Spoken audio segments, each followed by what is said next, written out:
you? Not too bad yourself? I'm well, thank you. Welcome back, everybody, to the Bridge Mentoring podcast. Today we're here with Lily again. We've got video this time, which we did not have the first time Lily was on. So Lily was static, but now Lily moves. Got the power of animation in herself, haven't you? Yes. How are you, Lily? I'm good. How are you? That's good. I'm okay. Yeah, it's a bit awkward at first on being on the podcast, especially when you know you're being watched by everybody out there and whatnot. I've just realised that the dog has escaped in the background, which is fine, so long as she doesn't make too much noise. So what we're talking about today, guys? I think we're talking about hyperfixations. Yay. Which I think, if you have a special interest or anything you just enjoy, it can be easy to get sucked into that. And, what would you say yours are or is? Oh, I've got too many. Oh, two is many. Too many. No. Too many. I think my current one is I've got a really big hyperfixation on Superman. Superman. Okay. I see. Which one are we talking about? We're talking about like the Henry Cavill Superman, or we're talking about old Superman where it was like spandex? Well, I saw the new film. Then I went out and I bought the new Jelly DC Compact Comics. Oh, wow. All-Star Superman and Superman Birthright, I think. Superman Birthright, right, okay. The ones they do in the compact versions. So. You can hear the excitement. You can hear that, so it's become something you're like really interested in now. You used to like Spider-Man a lot. Has it like overtaken Spider-Man because of just the recency bias? Because it's a new... I think so. But like, I think Superman's one Spider-Man. Gosh. The one I always go back to. They're both mans. Spider-Man, Superman, next is Batman. And then, not the Flash though. Barry Allen. I watched like one season of the show. See, that was it. The problem was he was called the Flash, not the Flashman. If he was Flashman, it would have worked. But he has to have man in the name, otherwise. They have to have man in the name. Spider-Man, Superman, Wonder Woman, Iron Man. Iron Man. I like Iron Man. The Incredible Hulk. No. But you like Captain America. I do like Captain America. I think superheroes are a lot of people's hyperfixation because there's so much to get your teeth into. There's so many comics, there's so many films, there's so many TV shows. Yeah. There's so much. You like Daredevil at one point? I love Daredevil. Daredevil. Not Dare. Yeah, but he's also a man though. Yeah, not Dare Man. Or Dare Man. That sounds a bit boring. The Dare Man. I remember Dare Man when I was in school. He used to tell us about how to be very careful around risky things. I'm not going to get into detail. It's a whole other podcast. But Dare was an interesting program. Was not hyperfixation for me. Dare. I doubt it was anybody's. Adam, what are yours? What do you get sucked into the world of and go, oh, it's been an hour and I've been looking at it. Pixar. A lot of Pixar recently. And rugby due to my upbringing with rugby and all that jazz. How does that manifest? Because I played for quite a while, you kind of get used to being in that like situation. So you then kind of look up everything, and I keep my ear very close to the ground with it anyway, and I know a lot about it because I've played for so long. So it's like if there's a new law change, then I talk about it. I see if it's good or not. So like one of them, a red card, which should have been like you're off for the full game, is now changed to a 20-minute. You're off for 20 minutes, and which is now a stupid rule. But hey, I think it is what it is. This here is an example of how they form hyperfixation, how they develop. Is you kind of get deeper and deeper and deeper, and then before you know it, you're reciting back to people all this stuff you've gained. Just for anyone out there that doesn't, that a lot of people might say, well, everyone's got these. These are just interests. These are just hobbies. And I think that they are right. Yeah, they are interesting hobbies. But what makes it different is when a hyperfixation is happening when you're getting hyperfixated. You're revolving around it. I think hobbies tend to be little paths people go down. Hyperfixation's a path people get trapped in sometimes and become a little bit of an orbit. And if you're aware of them, it stops you going crazy and ordering spandex and starting to try and fly out your window. I think I could do that. There you go. You can't do Wait, that. which one? Order spandex or fly out the window? Both. Like, Yeah. fair enough. Yeah, I know that I've been partial to periods of time where I've been very locked in. I mean, the obvious ones that people know, Minecraft, you know. That game I've spent, I put my hands up here, thousands of hours on. And I'm not just saying it. I'm not just saying, oh, I've spent thousands. No, really, there's the statistics. I've seen the statistics file for my playtime on one server, and it's a lot of hours, thousands. So that's it's over 6 or 7 years, but that's the result of getting hyperfixated on building path networks and cities and towns, and it becomes a whole other world. I think video games, especially, you know, you as well, you've played a lot of video games, but I don't think you've got hyperfixated on any but one that I can think of. What could it be? Superman Is it a again. tail? No, it's not. There's no man in this. It's a what is it? Overstory? Overstory. Yeah. Undertale, which has a lot of cool music in it, has quite an interesting set of characters, and that led to me playing it as well with you, playing through the whole thing, which I really enjoyed. It took us a long time to play through just because of how we did it, and because, you know, we just kind of played on and off. But that is how it can bleed through to other people as well. So, you know, you were telling me about your Pixar Lego, which is something that you're not telling me because I've said to you, I love Lego, I want to hear about Lego. It's something you want to talk about, and I want to hear about what people like. And it's a big thing for you, and you've got those race cars coming, haven't you? Yeah, I've got 2 F1 cars coming in a couple of days, which will be sick. Which I can't wait to build because it just allows me out of my head for a little bit as well. Yeah, I think that's also what a lot of like my Lego building and my hyperfixation is just trying to come out of my busy brain a lot. So I build regularly anyway, but all depending on how big the size is, it will either take me 2 hours to 5 days. You know, with my big McLaren P1 that I've got. You know, that took me 5 days to build, and that was constantly without a break 5 days, apart from sleeping and eating. Yeah. How do you feel like the breaks or not having a break? Do you ever have a moment where you think, I want to get pulled away from this, I need to do something, but you feel stuck? Yeah. I have recently, and also whilst I was doing uni. It was a tough situation. You know, trying to find that balance between doing what I need to do and actually then catering my self-help, which is annoyingly building Lego, which is a very expensive topic, or watching a Pixar film, or, you know, even looking at like other Pixar stuff, so like Eli, for instance, or Elo's the new one, the kid where the kid gets abducted and all that kind of stuff, and I'm like, that sounds really weird, and I haven't looked fully into it because I don't want to watch trailers. So, because I think trailers really, like, spoil the film a bit. Yeah, the way they're built today. I mean, they're built for, unfortunately, one of the results of a very rapidly changing, very instant information world is that ADHD has been fed a little bit. And we're now getting trailers for trailers. And it probably won't be too long until we get a trailer for the trailer of the trailer. I mean, that even started. I've started to see trailers for the announcement of a trailer. It's like, dun, this Friday. And it's like, what?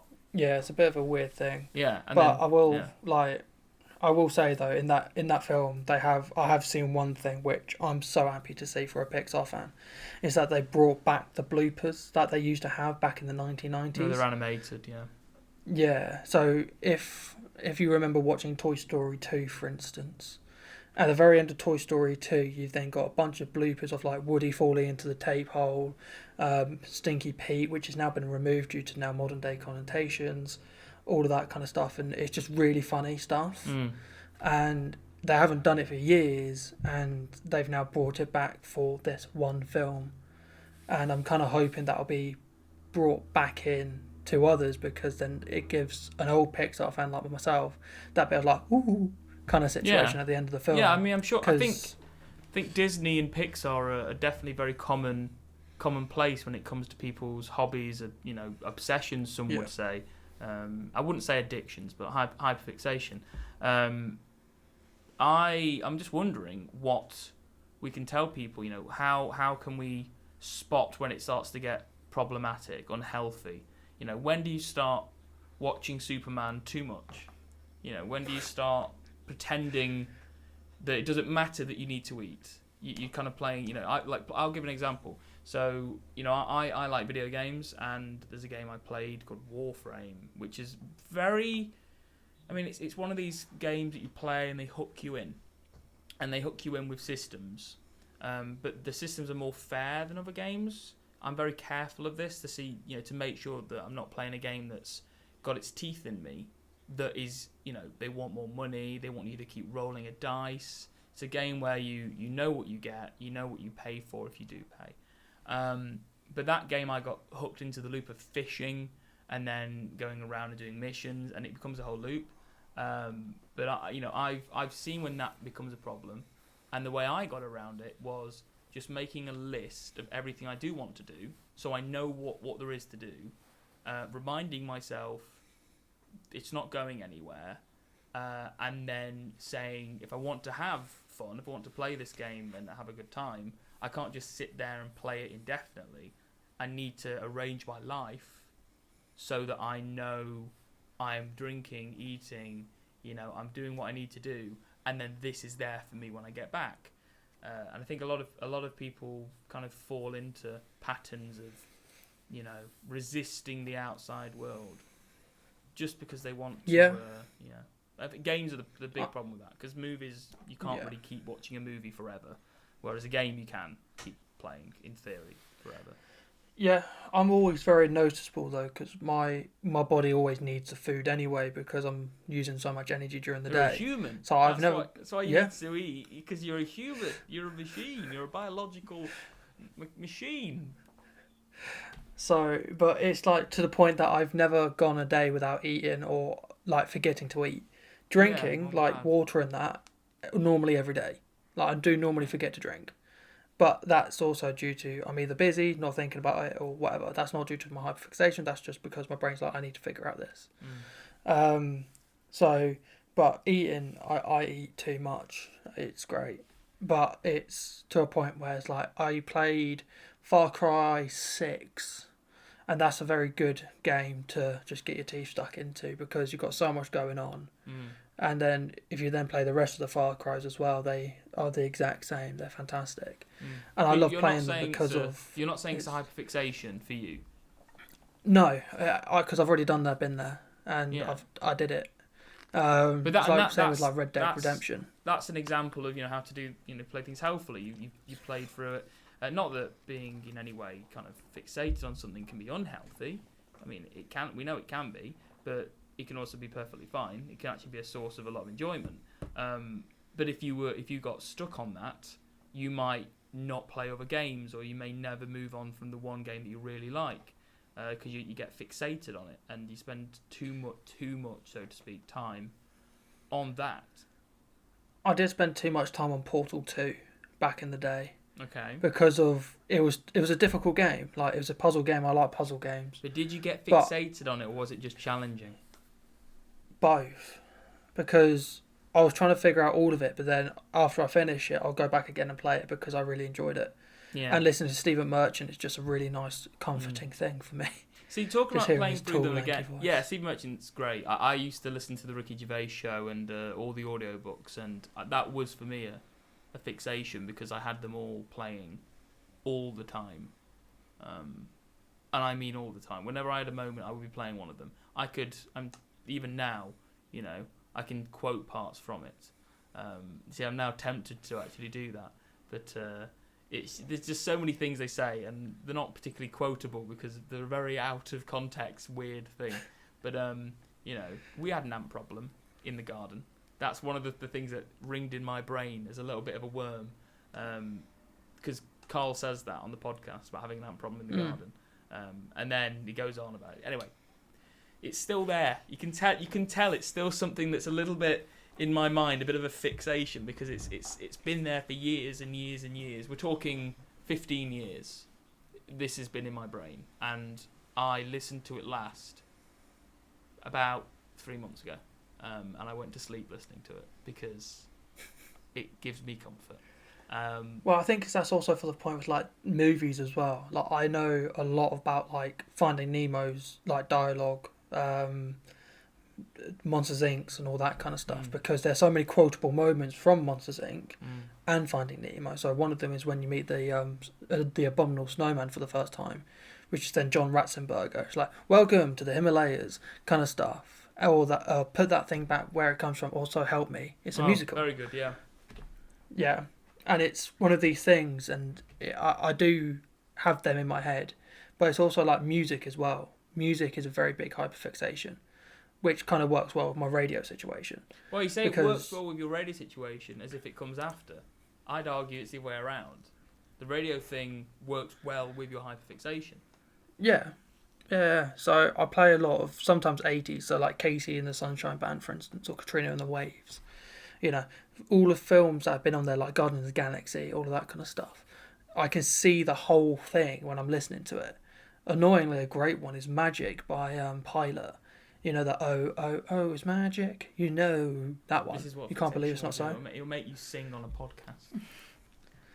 I used to sing on radio until they told me not to.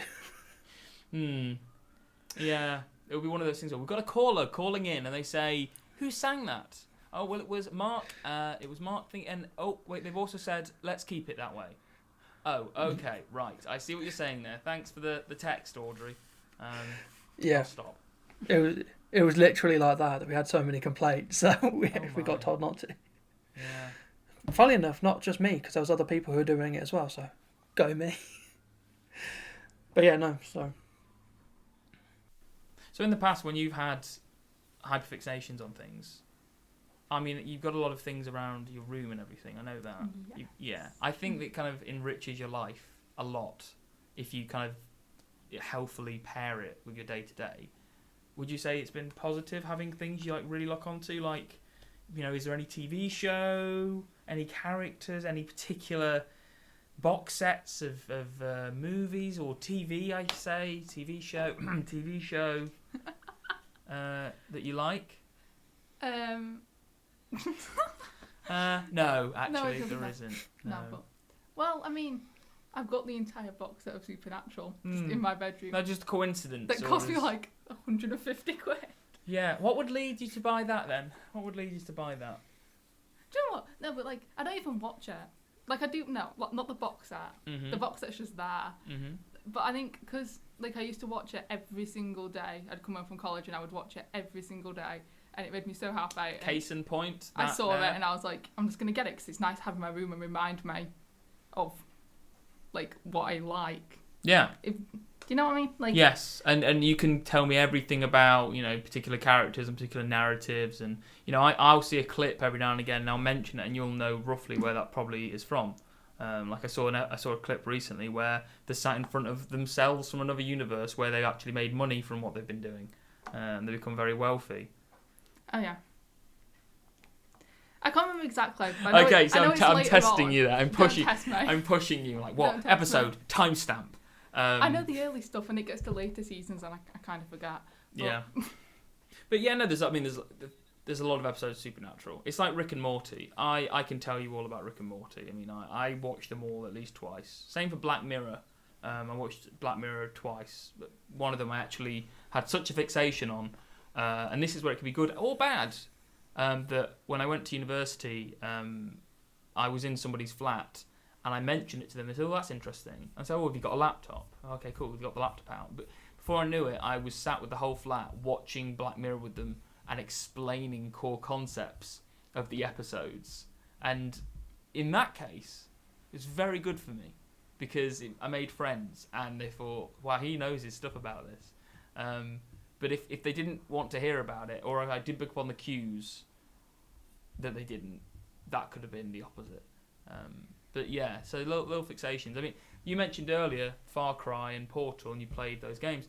Not to get too much into it, because it is a latent fixation of mine that's there in the background, that's kind of not been activated for a while. Ratchet and Clank was a series of games on the PS2, and it's a classic now.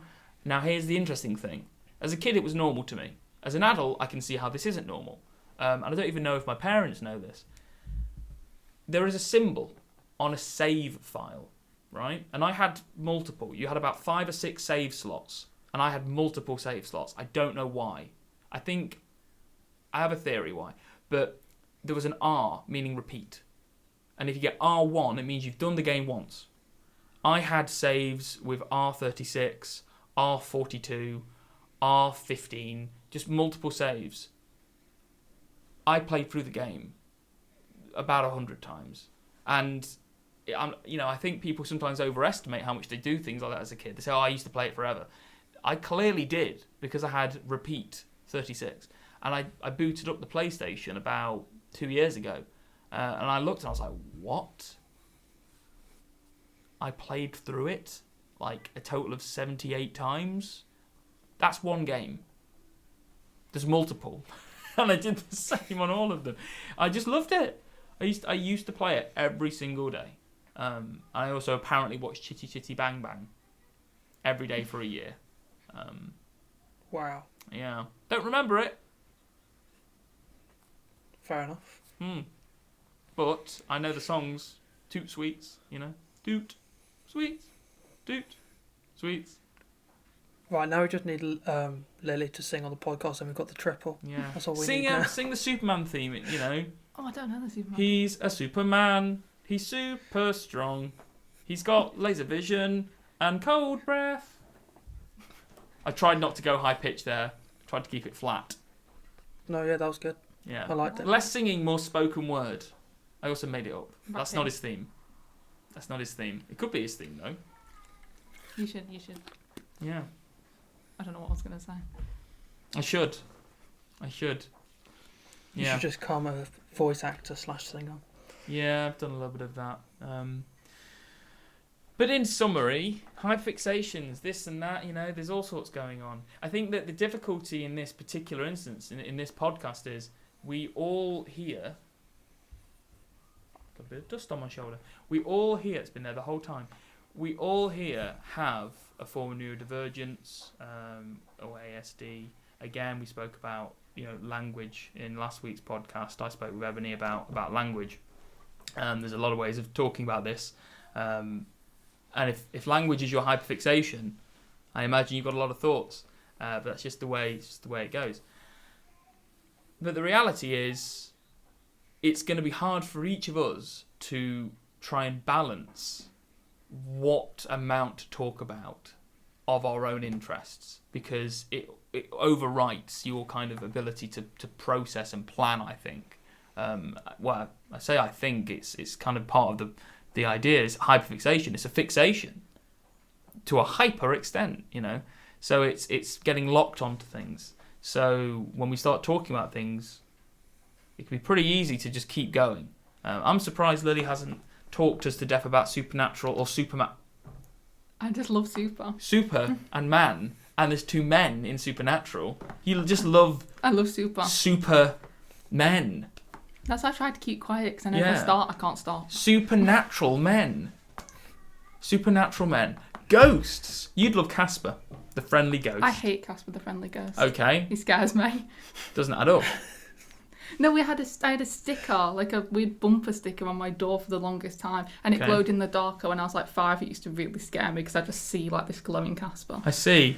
Maybe that's a hyper-fear-ration. Fear-ation.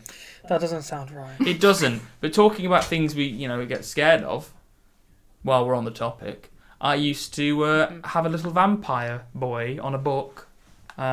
And I used to be so scared, I insisted my mum would take it out of my room at night and put it on the landing. I can't have that book there. Play Ratchet and Clank for 8 hours and then turn and see a scary vampire boy. Put it on the landing. Could you not put it on the landing? I don't know. The weird thing is, I can see it in my mind's eye. I can see where I put it. So I must have put it down there, or I saw someone else put it there. Regardless, it had to leave the room. And I remember why I was scared. It just was very unnatural. Was it maybe supernatural? No. Well, it was a vampire. So in theory, so good they didn't release Twilight when I was a boy. That would have given me nightmares. Yeah. Any closing thoughts? Jackson video. Hyperfixation, good. Carry on. Good. Carry on if it's healthy. It is if it's healthy. If you feel like you're not getting up to go, do the things you need to do, whether that's take care of yourself, hygiene, dietary, anything like that, tell somebody and just say, hey, I need a nudge. And if you live alone, be mindful, I suppose. Being mindful is the only thing you can do, is think, okay, I can still play this. It's still going to be here. But I'm gonna make myself feel better to play more, or to watch more, or to read more. If you're hyperfixated on any kind of books or literature, well done, by the way. That's probably going to work out in your favour. Books are great. We approve of books. We do. Okay. Right, everyone. I think we will leave it there. And see you all next time. Yes. Bye. Can I stop leaving now? How long do we wait for?